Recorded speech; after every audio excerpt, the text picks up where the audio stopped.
Nous, en fait, notre objectif, c'est de jouer pleinement notre rôle en tant que citoyens engagés dans le développement de notre pays.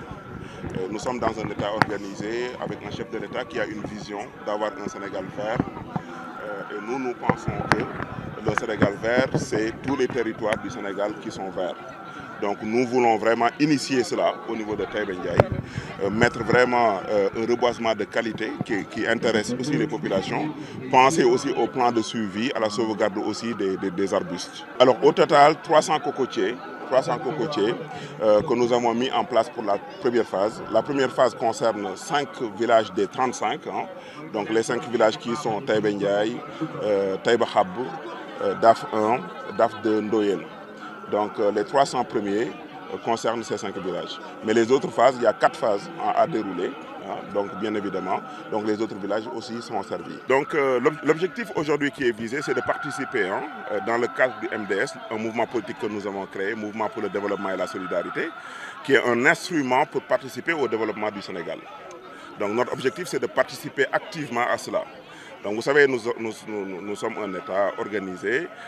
Il y a des moyens qui sont autorisés pour participer. Donc ce sont les moyens politiques.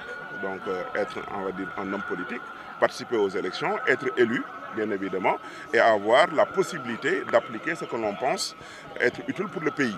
Voilà, c'est pour cela qu'on a créé le mouvement pour le développement et la solidarité. Non, c'est un mouvement politique. C'est un mouvement politique puisque l'objectif est d'être élu pour être en capacité de dérouler en plus grand ce que nous avons initié maintenant. En fait, le constat qui est fait au Sénégal et même dans le Sahel de façon générale, c'est qu'il y a aujourd'hui un problème avec la nature. Beaucoup d'arbres ont disparu, probablement dû aussi à l'urbanisation qu'on connaît partout. Voilà.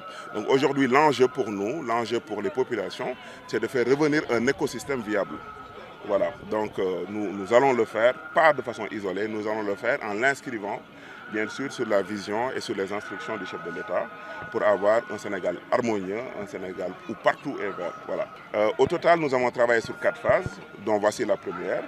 Donc la première concerne 300 cocotiers que nous avons mis sur 5 villages, voilà, que j'ai cité tout à l'heure. Bien évidemment, il y a une deuxième phase, une troisième, une quatrième phase, parce que nous sommes une commune rurale, donc nous sommes constitués de 35 villages. Voilà. Donc tous les villages environnants, Inch'Allah, seront servis, mais nous mettons vraiment l'accent, et ça c'est très important, sur le suivi. Comme tout le monde l'a constaté, au Sénégal, le problème ce n'est pas faire, c'est suivre.